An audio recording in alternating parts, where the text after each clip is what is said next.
الحمدللہ رب العالمین والصلاة والسلام علی سید المرسلین اما بعد فاعوذ باللہ من الشیطان الرجیم بسم اللہ الرحمن الرحیم۔ عاشق میلاد بادشاہ دعائے عطار یا رب المصطفیٰ، جو کوئی 21 صفحات کا رسالہ عاشق میلاد بادشاہ پڑھ یا سن لے، اس کو اور اس کی آل کو 12ویں والے آخری نبی صلی اللہ علیہ وآلہ وسلم کے جشن ولادت کے صدقے بے حساب بخش دے، آمین بجاہ نبی الامین صلی اللہ علیہ وآلہ وسلم۔ درود شریف کی فضیلت مصطفیٰ جان رحمت صلی اللہ علیہ وآلہ وسلم نے نماز کے بعد حمد و ثنا درود شریف پڑھنے والے سے فرمایا، دعا مانگ قبول کی جائے گی، سوال کر دیا جائے گا۔ صلو علی الحبیب صلی اللہ علی محمد۔ عقلوں کو حیران کر دینے والا واقعہ حضرت سیدنا علامہ ابن حجر مکی شافعی رحمت اللہ علیہ نعمت الکبریٰ صفحہ 52 پر ولادت مصطفیٰ صلی اللہ علیہ وآلہ وسلم پر ہونے والے ایک ایمان افروز اور عقلوں کو حیران کر دینے والا واقعہ تحریر فرماتے ہیں کہ ایک شخص جس کا نام عامر یمنی تھا، اس کی ایک بیٹی تھی جو قولنج یعنی بڑی آنت کا درد، جذام یعنی سفید داغ وغیرہ کے امراض میں مبتلا ہونے کے ساتھ ساتھ چلنے پھرنے سے معذور بھی تھی۔ عامر کے پاس ایک بت تھا، وہ اپنی بیٹی کو اس کے سامنے بٹھاتا اور بت سے کہتا، اگر تو شفا دے سکتا ہے تو میری بیٹی کو شفا دے۔ سالوں تک وہ یوں کہتا رہا، مگر بت بنا رہتا، پتھر کا بت دے بھی کیا سکتا ہے۔ توفیق و عنایت کی ہوا چلی کہ ایک دن عامر اپنی بیوی سے کہنے لگا کہ ہم کب تک اس گونگے بہرے پتھر کو پوجتے رہیں گے جو نہ بولتا ہے نہ سنتا ہے؟ میں نہیں سمجھتا کہ ہم صحیح دین پر ہیں۔ اس کی بیوی نے کہا، ٹھیک ہے، پھر ہمیں ساتھ لے کر ہدایت کی تلاش کے لیے نکلو، شاید کہ ہمیں حق کی طرف کوئی رہنمائی مل جائے۔ دونوں میاں بیوی اپنے مکان کی چھت پر بیٹھے یہی گفتگو کر رہے تھے کہ اچانک انہوں نے دیکھا کہ ایک نور ہے جو سارے آسمان پر پھیلا ہوا ہے اور اس کی روشنی سے ساری دنیا چمک اٹھی ہے۔ اللہ پاک نے ان کی آنکھوں سے ظلمت یعنی اندھیرے کے پردے ہٹا دیے تاکہ وہ خواب غفلت سے جاگ جائیں۔ کیا دیکھتے ہیں کہ فرشتے صف باندھے ایک مکان کو گھیرے میں لیے ہوئے ہیں، پہاڑ سجدہ کر رہے ہیں، زمین ٹھہری ہوئی ہے اور درخت جھکے ہوئے ہیں، اور ایک کہنے والا کہہ رہا ہے، مبارک ہو سچے اور آخری نبی صلی اللہ علیہ وآلہ وسلم پیدا ہو گئے ہیں، مبارک ہو کہ ختم المرسلین تشریف لے آئے، جناب رحمت للعالمین تشریف لے آئے۔ عامر نے اپنے بت کو دیکھا تو وہ اوندھے منہ زمین پر ذلیل و خوار پڑا تھا۔ عامر کی بیوی کہنے لگی، ذرا اس بت کو تو دیکھیے، کیسے سر نیچے کیے زمین پر پڑا ہے۔ اتنا سنتے ہی بت بول اٹھا، خبردار رہو، بڑی خبر ظاہر ہو گئی ہے، وہ پاک ذات پیدا ہو چکی ہے جو کائنات کو شرف و افتخار بخشے گی۔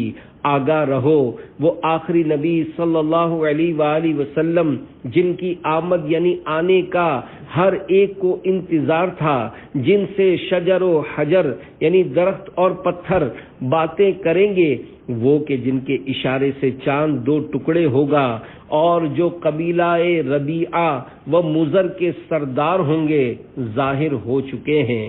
یہ سن کر عامر نے اپنی بیوی سے کہا، تو سن رہی ہے کہ یہ پتھر کیا کہہ رہا ہے؟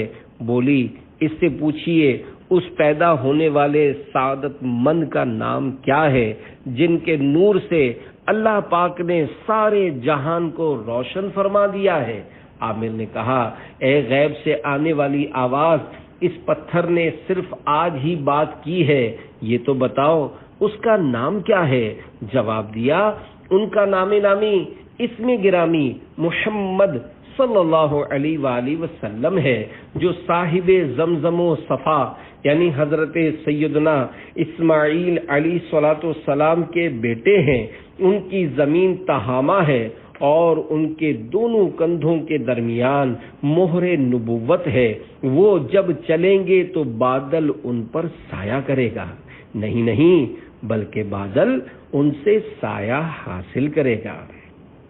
اتنے میں عامر کی بیمار بیٹی جو کہ نیچے بے خبر سو رہی تھی اپنے پاؤں پر چلتی ہوئی چھت پر آ گئی۔ عامر نے حیران ہوتے ہوئے کہا، اے میری بیٹی، تیری وہ تکلیف کہاں گئی جس میں تم مبتلا تھی اور جس نے تیرا جینا مشکل کر رکھا تھا؟ بیٹی نے جواب دیا، ابا جان، میں دنیا جہان سے بے خبر سو رہی تھی کہ میں نے اپنے سامنے نور کی تجلی دیکھی۔ میرے سامنے عظیم بزرگ تشریف لائے، میں نے پوچھا یہ نور کیسا ہے جو میں دیکھ رہی ہوں، اور یہ کون بزرگ ہیں جن کے مبارک دانتوں کے نور نے مجھ پر سایہ کیا ہوا ہے؟ جواب آیا، یہ عدنان کے بیٹے کا نور ہے۔ حضرت عدنان رسول پاک صلی اللہ علیہ وآلہ وسلم کے باپ دادوں میں سے ایک عظیم بزرگ جس سے کائنات پر نور ہو رہی ہے۔ ان کا نام اسم گرامی احمد و محمد ہے۔ فرما برداروں پر رحم اور خطا کاروں سے درگزر فرمائیں گے۔ میں نے پوچھا ان کا دین کیا ہے؟ جواب دیا، وہ دین حنیف یعنی سچے دین پر ہیں۔ میں نے پوچھا وہ کس کی عبادت کرتے ہیں؟ جواب ملا، اللہ وحدہ لا شریک کی، یعنی اس اللہ پاک کی جو اکیلا ہے اور اس کا کوئی شریک نہیں۔ میں نے پوچھا آپ کون ہیں؟ تو جواب ملا، میں ان فرشتوں میں سے ایک فرشتہ ہوں جسے نور محمدی کے اٹھانے کا شرف بخشا گیا ہے۔ میں نے عرض کی، کیا آپ میری اس تکلیف کو نہیں دیکھتے؟ فرشتے نے کہا، ہاں، تم نبی احمد صلی اللہ علیہ وآلہ وسلم کے وسیلے سے دعا کرو۔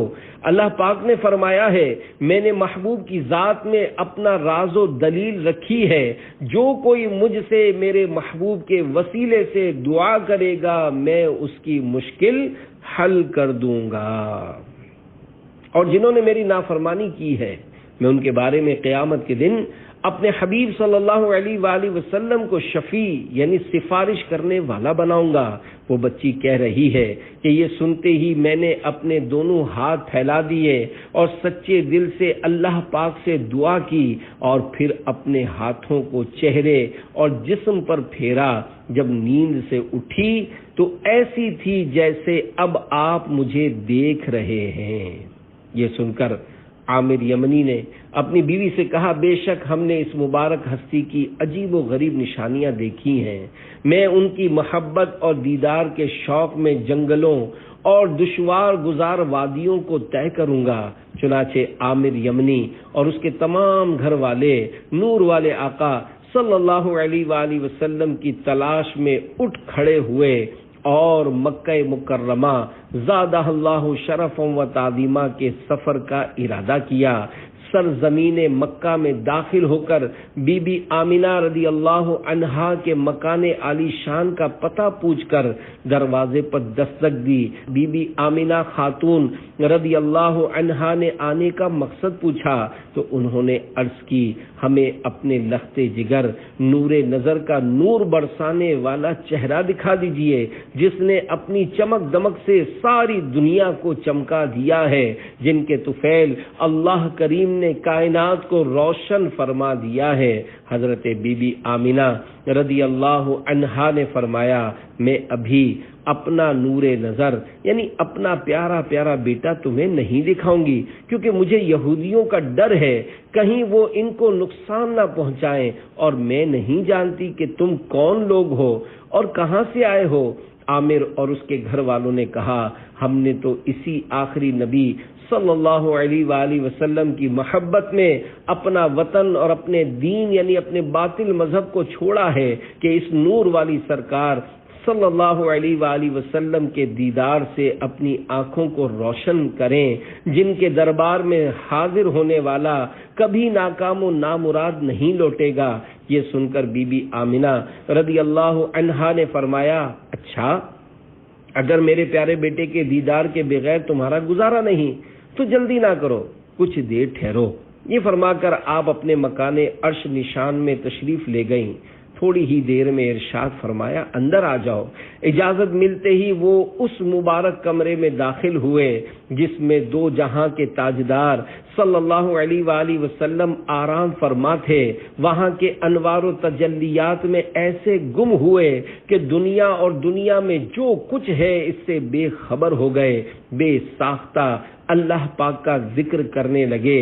جیسے ہی چہرے پر انوار سے پردہ اٹھا تو دیدار کرتے ہی یکدم ان کی چیخیں نکل گئیں، اتنا روئے کہ ہچکیاں بند گئیں۔ قریب تھا کہ ان کی روح ان کے جسم سے نکل جاتی۔ آگے بڑھ کر رسول پاک صلی اللہ علیہ وآلہ وسلم کے ننھے ننھے مبارک ہاتھوں کو چوما۔ حضرت بی بی آمینہ رضی اللہ عنہا نے ارشاد فرمایا اب جلدی سے چلے جائیے۔ آخر کار نہ چاہتے ہوئے عامر یمنی دل پر ہاتھ رکھتے ہوئے گھر سے باہر آئے۔ عامر یمنی کا حال ہی بدل چکا تھا، وہ اس نورانی چہرے کے دیدار کے عاشق زار بن چکے تھے۔ دیوانہ وار چیخ کر کہنے لگے مجھے حضرت بی بی آمینہ رضی اللہ عنہا کے گھر واپس لے چلو اور دوبارہ التجا کرو کہ مجھے دیدار کرا دیں۔ بی بی آمینہ رضی اللہ عنہا کے گھر واپس آئے۔ اب کی بار جو ہی عامر یمنی نے حضور پاک صلی اللہ علیہ وآلہ وسلم کو دیکھا تو دیکھتے ہی لپکا اور قدموں میں گر گیا، پھر ایک زوردار چیخ ماری اور اس کی روح ان ننھے ننھے قدموں پر قربان ہو گئی۔ امجد کا دل مٹھی میں لے کر سوتے ہو کیا انجان، ننھے قدموں میں سر کو رکھ کر ہو جاؤں قربان مدنی۔ اللہ اللہ اللہ لا الہ الا ہو، اللہ اللہ اللہ لا الہ الا ہو، مولد النبی صلی اللہ علیہ وآلہ وسلم۔ پیارے پیارے اسلامی بھائیوں، جس مبارک مکان میں اللہ کریم کے پیارے پیارے آخری رسول صلی اللہ علیہ وآلہ وسلم کی ولادت یعنی برتھ ہوئی، تاریخ اسلام میں اس مقام کا نام مولد النبی صلی اللہ علیہ وآلہ وسلم یعنی نبی کی پیدائش کی جگہ ہے۔ یہ بہت ہی متبرک یعنی بابرکت مقام ہے۔ علامہ قطب الدین رحمۃ اللہ علیہ فرماتے ہیں حضور اکرم صلی اللہ علیہ وآلہ وسلم کی ولادت گاہ پر دعا قبول ہوتی ہے۔ خلیفہ ہارون رشید رحمۃ اللہ علیہ کی امی جان رحمۃ اللہ علیہا نے یہاں مسجد تعمیر کروائی تھی۔ اس مسجد کو کئی مرتبہ تعمیر کیا گیا۔ یہ انتہائی خوبصورت عمارت تھی جس کے اکثر حصے پر سونے سے کام کیا گیا تھا۔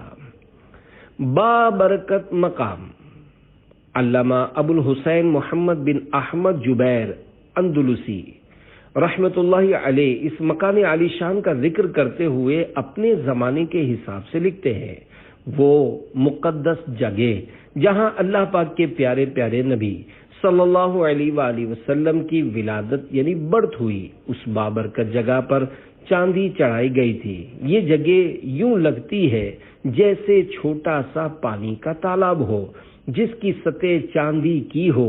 یہ مبارک مکان ربیع الاول میں پیر کے دن کھولا جاتا ہے کیونکہ ربیع الاول حضور صلی اللہ علیہ وآلہ وسلم کی ولادت کا مہینہ اور پیر ولادت کا دن ہے۔ لوگ اس مکان میں برکتیں لینے کے لیے داخل ہوتے ہیں۔ مکہ مکرمہ میں یہ دن ہمیشہ سے یوم مشہود ہے، یعنی اس دن لوگ جمع ہوتے ہیں۔ اللہ پاک کی بارگاہ میں امیر اہل سنت حضرت علامہ مولانا محمد الیاس عطار قادری دامن برکاتہم العالیہ عرض کرتے ہیں مکے میں ان کی جائے ولادت پہ یا خدا پھر چشم اشک بار جمانا نصیب ہو۔ مکان ولادت میں حاضری کی سعادت۔ آہ آہ آہ اب یہ سب معاملات مبارکہ موقوف ہو گئے اور آج کل اس مکان عظمت نشان کی جگہ لائبریری قائم ہے اور اس پر مکتبۃ مکۃ المکرمہ کا بورڈ لگا ہوا ہے۔ اس مکان عظمت نشان پر پہنچنے کا آسان طریقہ یہ ہے کہ آپ کوہ مروہ کے کسی بھی قریبی دروازے سے باہر آ جائیے۔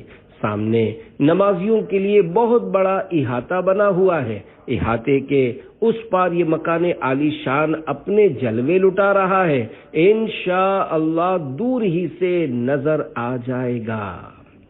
میلاد مصطفیٰ کا باقاعدہ آغاز کرنے والا بادشاہ، اے عاشقان رسول، سب سے پہلے مروجہ طریقے کے ساتھ باقاعدہ جشن ولادت منانے کا آغاز اربل کے بادشاہ ابو سعید مظفر رحمۃ اللہ علیہ نے کیا۔ آپ کی فرمائش پر ابن دہیہ رحمۃ اللہ علیہ نے میلاد کے موضوع پر کتاب التنویر بمولد البشیر والنذیر لکھی۔ اس پر ابو سعید مظفر رحمۃ اللہ علیہ نے ابن دہیہ رحمۃ اللہ علیہ کو 1000 سونے کے سکے بطور انعام عطا فرمائے۔ سبحان اللہ، کیسا پاکیزہ دور تھا اور کیسے قدردان عاشق رسول تھے کہ مولود شریف کی کتاب لکھنے پر اتنا بڑا انعام دیا۔ اس سے یہ بھی پتا چلا کہ پہلے کے بزرگ اپنے انداز پر خوب جشن ولادت منایا کرتے تھے۔ منانا جشن میلاد النبی ہرگز نہ چھوڑیں گے، جلوس پاک میں جانا کبھی ہرگز نہ چھوڑیں گے، لگاتے جائیں گے ہم یا رسول اللہ کے نعرے، مچانا مرحبا کی دھوم بھی ہرگز نہ چھوڑیں گے۔ صلو علی الحبیب صلی اللہ علی محمد۔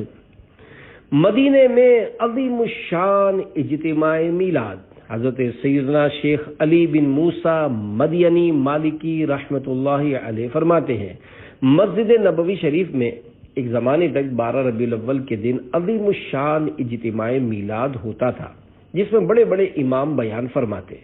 12 ربیع الاول کی صبح کا سورج نکلتے ہی میلاد شریف کی محفل کا آغاز ہو جاتا اور میلاد پڑھنے کے لیے 4 ائمہ یعنی 4 امام مقرر ہوتے ہیں۔ محفل شریف حرم شریف کے صحن میں ہوتی۔ پہلے ایک امام صاحب میلاد شریف کی مخصوص کرسی پر بیٹھ کر احادیث پڑھتے، پھر دوسرے امام حضور صلی اللہ علیہ وآلہ وسلم کی ولادت شریف پر بیان کرتے، پھر تیسرے امام حضور صلی اللہ علیہ وآلہ وسلم کی رضاعت یعنی دودھ پینے کا جو زمانہ تھا اس پر بیان کرتے، پھر چوتھے امام تشریف لاتے، ہجرت پر بیان کرتے، آخر میں لوگ شربت پیتے اور بادام کا حلوہ لے کر واپس لوٹتے۔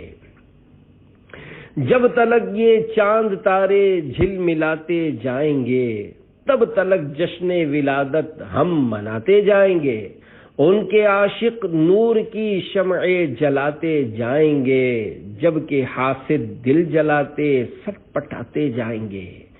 نور ہی نور۔ پیارے پیارے اسلامی بھائیوں، الحمدللہ ہم بھی جشن ولادت مناتے ہیں۔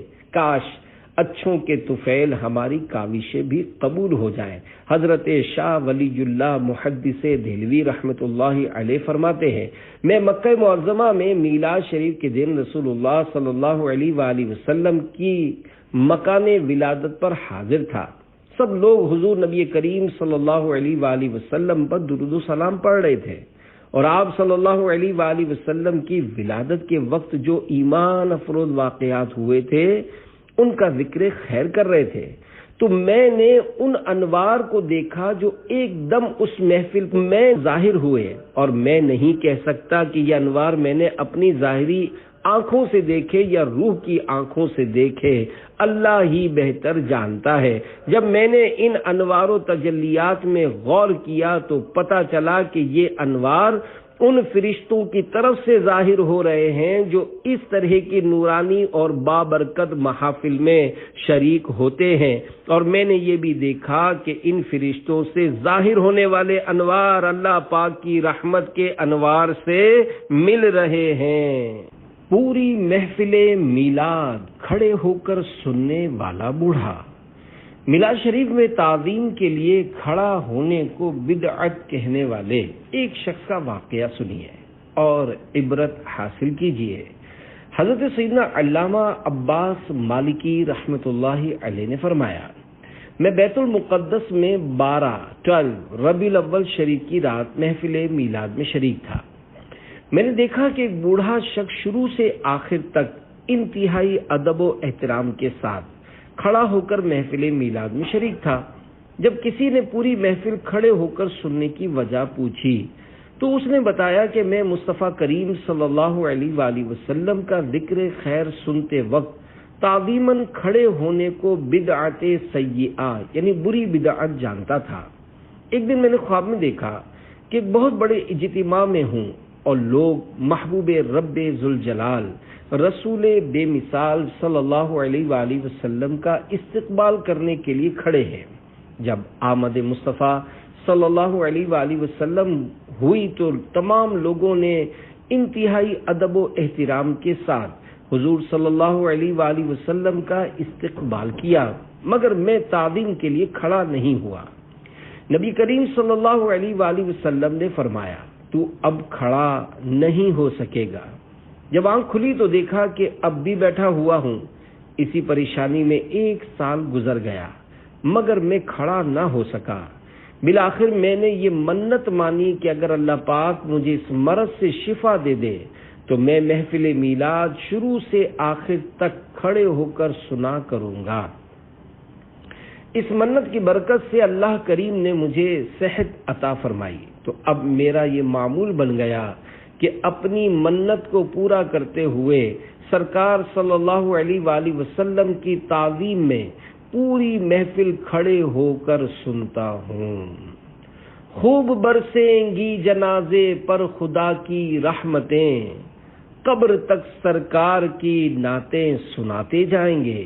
صلو علی الحبیب صلی اللہ علی محمد۔ ایسی منت مانے جسے پورا کر سکیں۔ اے عاشقان رسول، یہاں جو منت انہوں نے مانی یہ منت شرعی نہیں، منت عرفی تھی۔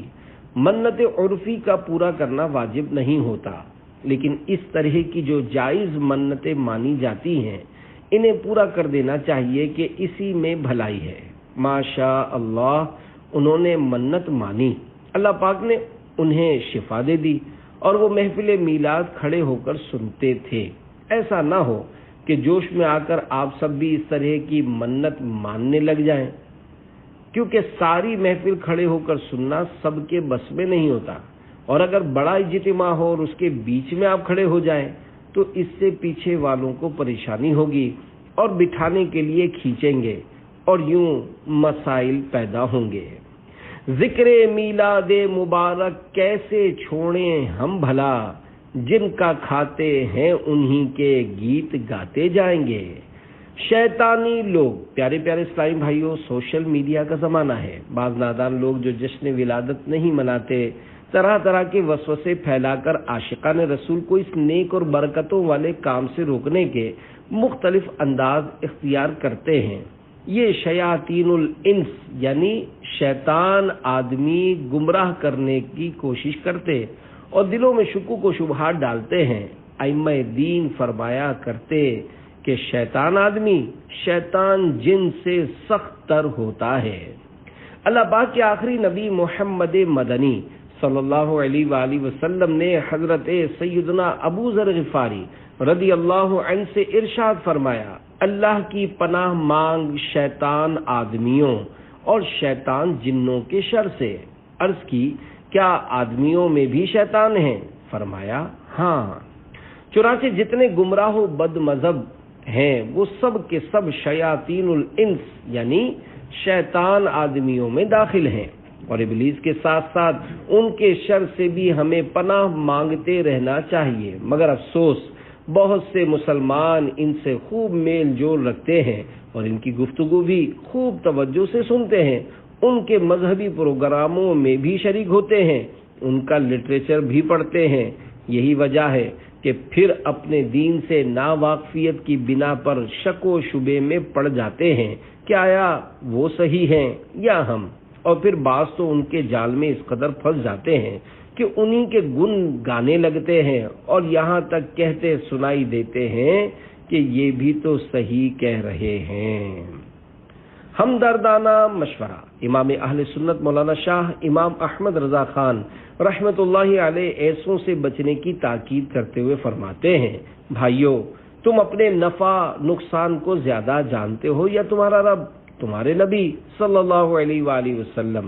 ان کا حکم تو یہ ہے کہ شیطان تمہارے پاس وسوسہ ڈالنے آئے تو سیدھا جواب یہ دے دو کہ تو جھوٹا ہے، نہ یہ کہ تم آپ دوڑ دوڑ کے ان کافروں یا بے دینوں اور بد مذہبوں کے پاس جاؤ۔ لوگ اپنی جہالت سے گمان کرتے ہیں کہ ہم اپنے دل سے مسلمان ہیں، ہم پر ان کا کیا اثر ہوگا، حالانکہ رسول اللہ صلی اللہ علیہ وآلہ وسلم فرماتے ہیں جو دجال کی خبر سنے اس پر واجب ہے کہ اس سے دور بھاگے، کہ خدا کی قسم آدمی اس کے پاس جائے گا اور یہ خیال کرے گا کہ میں تو مسلمان ہوں، یعنی مجھے اس سے کیا نقصان پہنچے گا، وہاں اس کے دھوکوں میں پڑ کر اس کا پیرو یعنی پیروی کرنے والا ہو جائے گا۔ کیا دجال ایک اسی دجال اخبث یعنی ناپاک ترین دجال کو سمجھتے ہو جو آنے والا ہے؟ ہاشا، تمام گمراہوں کے داعی، منادی یعنی دعوت دینے والے بلانے والے سب دجال ہیں، اور سب سے دور بھاگنے ہی کا حکم فرمایا اور اس میں یہی اندیشہ بتایا ہے۔ سرور دین لیجئے اپنے ناتوانوں کی خبر، نفس و شیطان سیدہ کب تک دباتے جائیں گے۔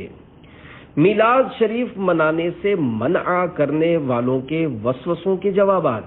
پیارے پیارے اسلامی بھائیوں، بعض لوگ جشن عید میلاد النبی صلی اللہ علیہ وآلہ وسلم کے تعلق سے وسوسوں کا شکار رہتے ہیں، ان کو سمجھانے کی کوشش کا ثواب کمانے اور بھولے بھالے عاشقان رسول کو پریشانی یعنی کنفیوژن سے بچانے کی اچھی نیتوں سے چند سوال جواب پیش کیے جاتے ہیں۔ اگر ایک بار سننے سے تسلی نہ ہو تو 3 بار سن لیجئے، انشاءاللہ بات دل میں اتر جائے گی، وسوسے دور ہوں گے اور اطمینان قلب نصیب ہوگا۔ نمبر 1 سوال، قرآن و حدیث میں میلاد شریف کا ذکر نہیں ہے، لہذا میلاد نہیں منانا چاہیے۔ جواب، قرآن کریم سے 3 دلائل سنیے۔ اللہ پاک سورہ آل عمران آیت نمبر 164 میں ارشاد فرماتا ہے، لَقَدْ مَنَّ اللَّهُ عَلَى الْمُؤْمِنِينَ إِذْ بَعَثَ فِيهِمْ رَسُولًا۔ ترجمہ کنز ایمان، بے شک اللہ کا بڑا احسان ہوا مسلمانوں پر کہ ان میں انہی میں سے ایک رسول بھیجا۔ نمبر 2 سورہ یونس آیت نمبر 58، قُلْ بِفَضْلِ اللَّهِ وَبِرَحْمَتِهِ فَبِذَلِكَ فَلْيَفْرَحُوا هُوَ خَيْرٌ مِّمَّا يَجْمَعُونَ۔ ترجمہ کنز ایمان، تم فرماؤ اللہ ہی کے فضل اور اسی کی رحمت اور اسی پر چاہیے کہ خوشی کریں، وہ ان کے سب دھن دولت سے بہتر ہے۔ نمبر 3 پارہ 30 سورۃ الضحیٰ آیت نمبر 12، وَأَمَّا بِنِعْمَةِ رَبِّكَ فَحَدِّثْ۔ ترجمہ کنز ایمان، اور اپنے رب کی نعمت کا خوب چرچا کرو۔ پیارے پیارے اسلامی بھائیوں، اس آیت سے پتہ چلا کہ اللہ پاک کے فضل پر خوشی منانا خود اللہ پاک کا حکم ہے۔ اللہ پاک کے رحمت والے نبی صلی اللہ علیہ وآلہ وسلم کی دنیا میں آمد تمام نعمتوں سے بڑھ کر ہے کہ اللہ پاک نے اس پر احسان جتایا ہے کہ اس کا چرچا کرنا اسی آیت پر عمل کرنا ہے۔ آج کسی کے ہاں بچہ پیدا ہو تو وہ ہر سال سالگرہ مناتا ہے، جس تاریخ کو ملک آزاد ہوا ہو ہر سال اسی تاریخ کو جشن منایا جاتا اور جلوس نکالا جاتا ہے، اور جو اس پر تنقید کرے اسے ملک کا غدار کہا جاتا ہے۔ تو جس تاریخ کو 2 جہاں کے سردار صلی اللہ علیہ وآلہ وسلم دنیا میں تشریف لائیں، وہ کیوں نہ سب سے بڑھ کر خوشی کا دن ہوگا۔ لہذا میلاد شریف منانا حکم قرآنی پر عمل کرنا ہے۔ کیا یہ اعتراض کرنے والا رسول پاک صلی اللہ علیہ وآلہ وسلم کی ولادت اللہ پاک کی نعمت فضل الہی اور رحمت خداوندی نہیں مانتا، یا محفل میلاد کو اس نعمت الہی کا چرچا اور اس فضل و رحمت کی خوشی نہیں سمجھتا، یا وہ یہ بتائے کہ قرآن و حدیث میں کہیں محفل میلاد شریف منع ہے۔ خاک ہو جائیں عدو جل کر مگر ہم تو رضا، دم میں جب تک دم ہے ذکر ان کا سناتے جائیں گے۔ نمبر 2، سوال، صحابہ کرام علیہم رضوان نے کبھی جشن ولادت نہیں منایا، تو کیا تم ان سے زیادہ عاشق رسول ہو؟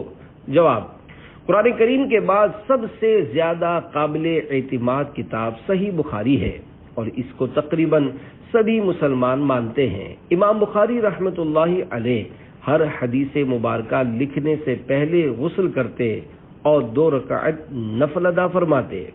حالانکہ صحابہ کرام علیہم رضوان میں ایسی کوئی روایت نہیں ملتی کہ وہ حدیث پاک بیان کرنے سے پہلے غسل فرماتے اور 2 رکعت نماز پڑھتے، تو کیا یہ کہا جائے گا کہ امام بخاری صحابہ کرام علیہم رضوان سے بڑے عاشق رسول ہے، یا آپ رحمۃ اللہ علیہ کے دل میں صحابہ کرام علیہم رضوان سے زیادہ حدیث پاک کا ادب ہے؟ مزید سنیے، کروڑوں مالکیوں کے عظیم پیشوا حضرت سیدنا امام مالک رحمۃ اللہ علیہ مدینہ پاک کی گلیوں میں ننگے پیر چلا کرتے تھے، اور تعظیم خاک مدینہ کی خاطر مدینہ منورہ میں کبھی بھی قضاء حاجت نہیں کی۔ اس کے لیے ہمیشہ حرم مدینہ سے باہر تشریف لے جاتے تھے، البتہ حالت مرض میں مجبور تھے۔ تو کیا اب یہ کہا جائے گا کہ امام مالک رحمۃ اللہ علیہ صحابہ کرام علیہم رضوان سے بڑے عاشق رسول ہیں؟ ہرگز نہیں۔ قرآن کریم میں اصول بیان فرما دیا گیا ہے، اور وہ یہ ہے، وَتُعَزِّرُوهُ وَتُوَقِّرُوهُ، ترجمہ کنز ایمان، اور رسول کی تعظیم و توقیر کرو۔ اس آیت مبارکہ کی تفسیر میں مفسرین نے فرمایا ہے کہ تعظیم مصطفیٰ صلی اللہ علیہ وآلہ وسلم کا جو بھی طریقہ رائج ہو اور وہ شریعت سے نہ ٹکراتا ہو، وہ اس آیت میں داخل ہے۔ یہاں تعظیم و توقیر کے لیے کسی قسم کی کوئی قید بیان نہیں کی گئی، چاہے کھڑے ہو کر صلاۃ و سلام پڑھنا ہو یا کوئی دوسرا طریقہ۔ سرکار دو عالم صلی اللہ علیہ وآلہ وسلم کی ہر وہ تعظیم جو خلاف شرع نہ ہو کی جائے گی۔ بے شمار ایسے کام کیے جا رہے ہیں جو کہ صحابہ کرام علیہم رضوان اور تابعین رحمت اللہ علیہم کے دور میں نہ تھے، مگر دین میں جاری ہیں، اور جشن ولادت سے منع کرنے والے لوگ بھی یہ کام کرتے ہیں، جیسے مروجہ درس نظامی کا کورس، مروجہ مدرسوں کا نظام، حفظ و ناظرہ کی الگ الگ کلاسز، تنخواہ دے کر پڑھنے کے لیے استاد مقرر کرنا اور اس تنخواہ کے لیے چندہ مانگنا، افتتاح بخاری، ختم بخاری، بلکہ خود صحیح بخاری صحابہ کرام علیہم رضوان و تابعین بلکہ تبع تابعین رحمت اللہ علیہم کے زمانے کے بہت بعد لکھی گئی۔ ہوائی جہاز کے ذریعے سفر حج و عمرہ وغیرہ ہزاروں دینی کام ہیں جو کیے جا رہے ہیں، کوئی ان سے منع نہیں کرتا، اپنے اپنے نصیب کی بات ہے۔ جس کو جس سے محبت ہوتی ہے وہ اس کی خوب یاد مناتا، گھروں کو روشن کرتا، اور کوئی ہیلے بہانے بنا کر دل جلاتا رہتا ہے۔ جوں ہی آمد ماہ میلاد مبارک کی ہوئی، اہل ایمان جھوم اٹھے، شیطان کو غصہ آیا ہے، ہر ملک ہے شادماں خوش آج ہر ایک حور ہے، ہاں مگر شیطان معارف کا بڑا رنجور ہے۔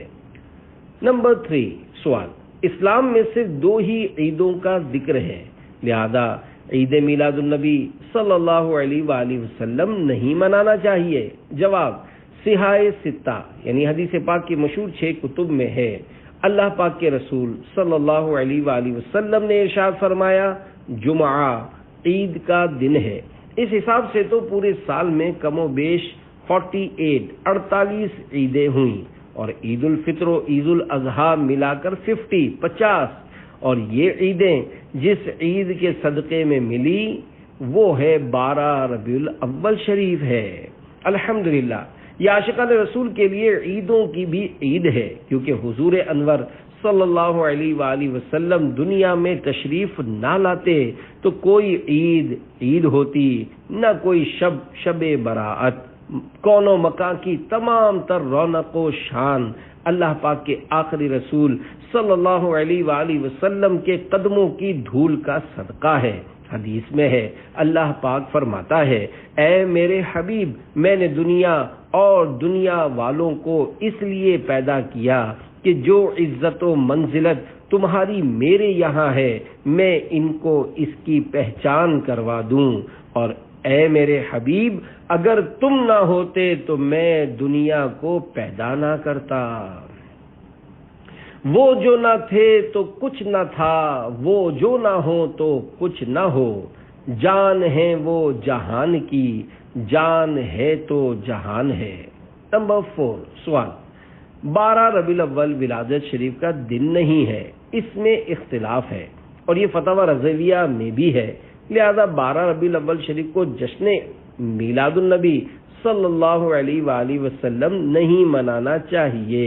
جواب، اس سوال کا ایک جواب تو یہ ہے کہ فتاوی رضویہ میں میرے آقا اعلی حضرت امام اہل سنت رحمت اللہ علیہ فرماتے ہیں، اشہر و اکثر و ماخوذ و معتبر 12ویں ہے، یعنی سب سے زیادہ مشہور، قابل اعتبار اور مقبول بات 12 ربیع الاول ہی ہے۔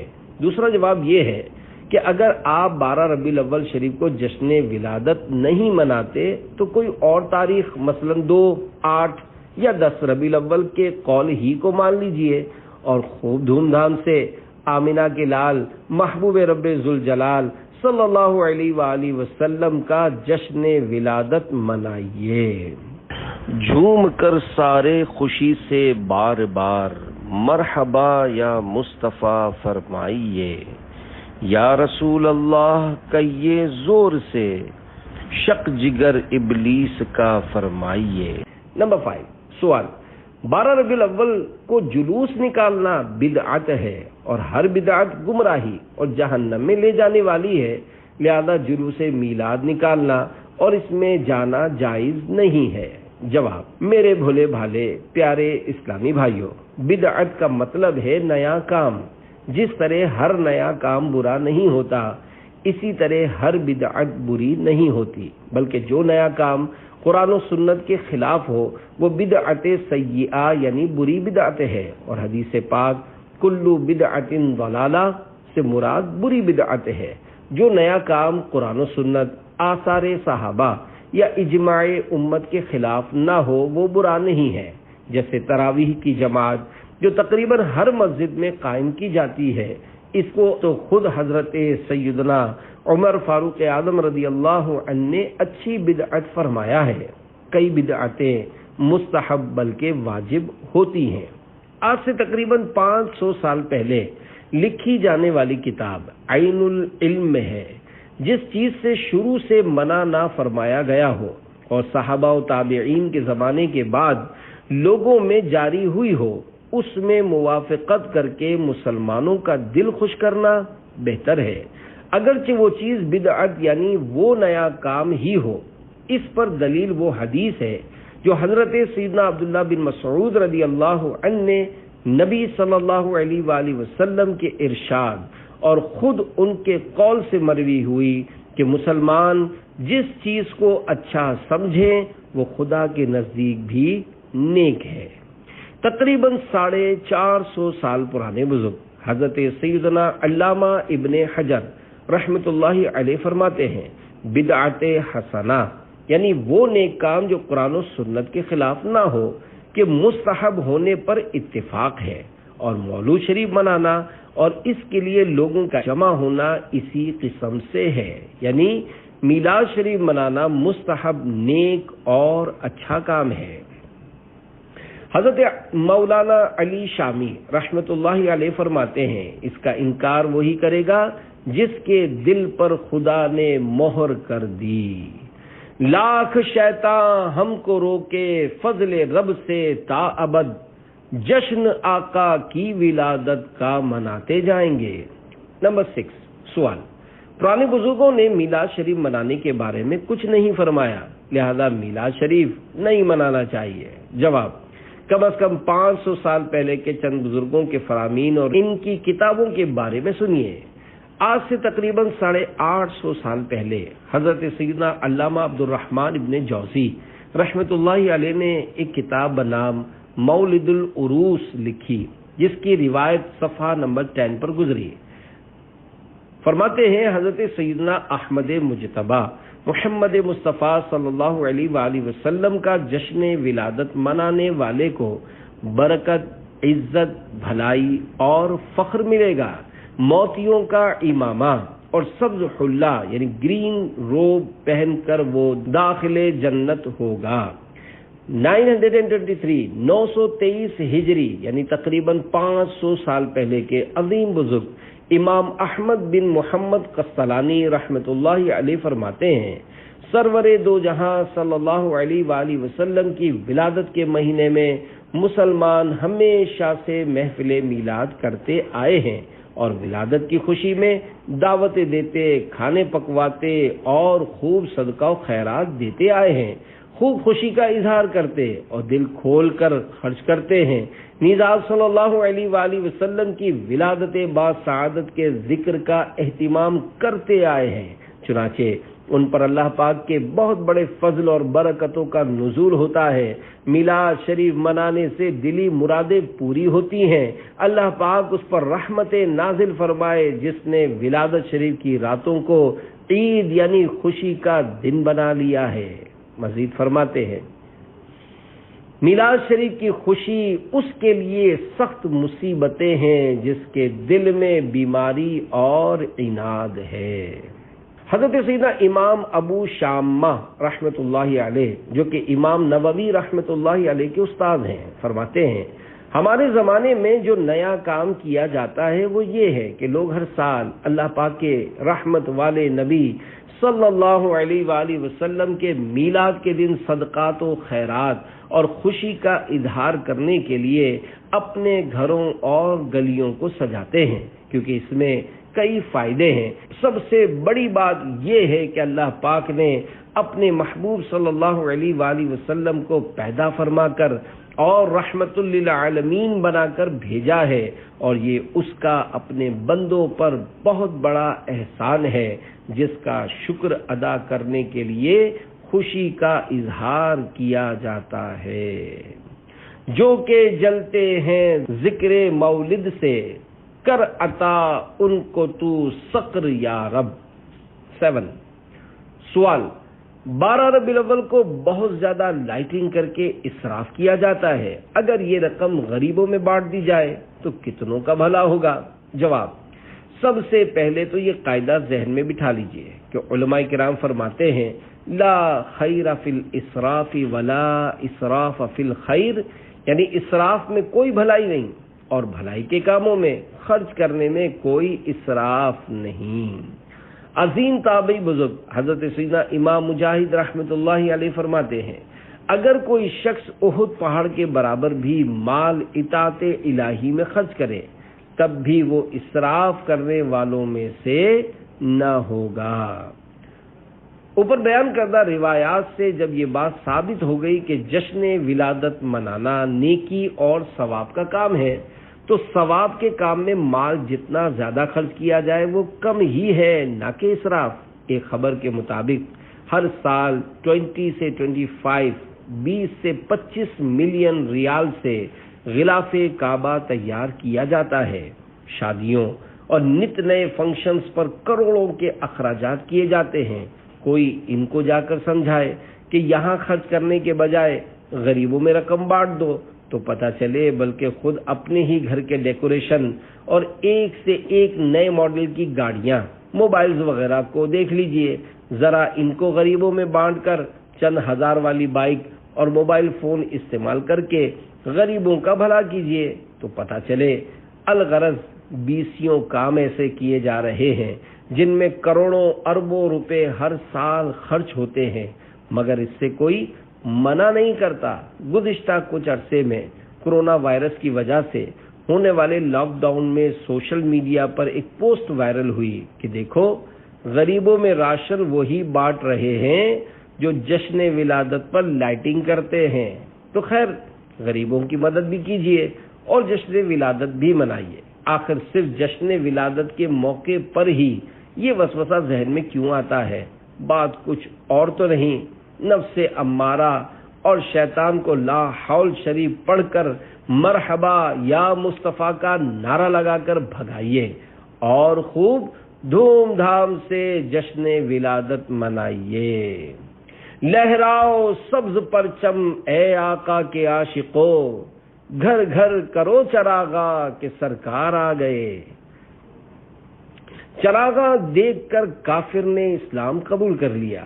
جشن ولادت کی چراغاں لائٹنگ کی تو کیا بات ہے۔ ایک اسلامی بھائی نے بتایا کہ ایک بار جشن ولادت کے موقع پر مسجد کو سجا کر دلہن بنایا ہوا تھا۔ ایک غیر مسلم قریب سے گزرا، اس نے سجاوٹ کے بارے میں معلومات کی۔ جب اسے بتایا گیا کہ ہم نے اپنے پیارے نبی صلی اللہ علیہ وآلہ وسلم کی ولادت کی خوشی میں یہ عظیم الشان چراغاں کیا ہے، تو اس کا دل نبی آخر الزمان صلی اللہ علیہ وآلہ وسلم کی عظمت سے لبریز ہو گیا کہ آج ولادت کو 1500 سال گزر گئے۔ اس کے باوجود مسلمان اپنے نبی صلی اللہ علیہ وآلہ وسلم کا اس قدر شان و شوکت سے جشن ولادت مناتے اور اپنی مسجدوں اور گھروں کو یوں سجاتے ہیں، تو بس یہی دین سچا ہے۔ الحمدللہ اس نے کفر سے توبہ کی، کلمہ پڑھا اور مسلمان ہو گیا۔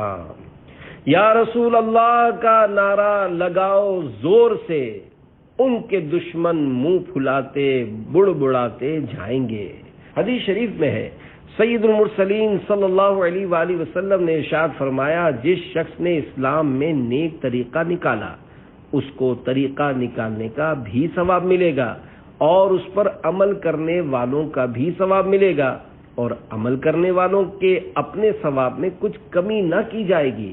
اور جس نے اسلام میں برا طریقہ نکالا تو اس پر وہ طریقہ نکالنے کا بھی گناہ ہوگا اور اس طریقے پر عمل کرنے والوں کا بھی گناہ ہوگا، اور ان عمل کرنے والوں کے اپنے گناہ میں کچھ کمی نہ کی جائے گی۔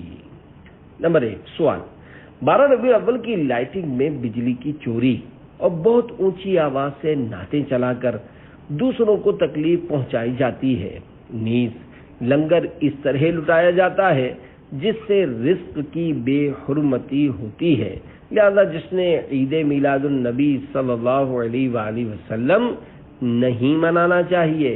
جواب، ایک اصول ذہن میں بٹھا لیجئے کہ ناک پر مکھی بیٹھے تو مکھی کو ہٹاتے ہیں، نہ کہ ناک ہی کو کاٹ دیتے ہیں۔ یہ بتائیے، عین شریعت کے مطابق شادی کہاں ہو رہی ہے؟ تو کیا کسی نے یہ کہا کہ شادی کرنا چھوڑ دو، کہ اس کی وجہ سے بہت سارے گناہ کرنے پڑتے ہیں؟ جشن آزادی کے دن کتنے گناہ ہوتے، مگر اس سے کسی نے منع نہیں کیا کہ جشن آزادی نہ مناؤ۔ پھر آخر جشن عید میلاد النبی صلی اللہ علیہ وآلہ وسلم سے کیوں پریشانی ہوتی ہے؟ کہیں مسئلہ کچھ اور تو نہیں؟ منائیں گے خوشی ہم حشر تک جشن ولادت کی، سجاوٹ اور کرنا روشنی ہرگز نہ چھوڑیں گے۔ صلو علی الحبیب صلی اللہ علی محمد۔ سارا سال امن و امان رہتا ہے۔ حضرت سیدنا امام قسطلانی رحمت اللہ علیہ فرماتے ہیں، ولادت باسعادت کے ایام میں محفل میلاد کرنے کے خواص سے یہ امر مجرب یعنی تجربے شدہ ہے کہ اس سال امن و امان رہتا ہے اور ہر مراد پانے میں جلدی آنے والی خوشخبری ہوتی ہے۔ اللہ پاک اس شخص پر رحمت نازل فرمائے جس نے ماہ ولادت کی راتوں کو عید بنا لیا۔ ہم بھی دعا کرتے ہیں، یا اللہ ہمارا ایمان سلامت رکھنا، مولا کریم برے خاتمے سے بچانا، یا اللہ گناہوں کی بیماریوں سے شفا دے دے، یا اللہ ظاہری باطنی امراض سے شفا عطا فرما۔ پروردگار نور احمدی کا صدقہ ہمیشہ ہمیشہ کے لیے ہم سے راضی ہو جا۔ اے پروردگار جشن ولادت کا واسطہ ہمیں جنت الفردوس میں اپنے پیارے حبیب صلی اللہ علیہ وآلہ وسلم کا پڑوس عطا فرما، یا اللہ ساری امت کی مغفرت فرما، آمین بجاہ النبی الامین صلی اللہ علیہ وآلہ وسلم۔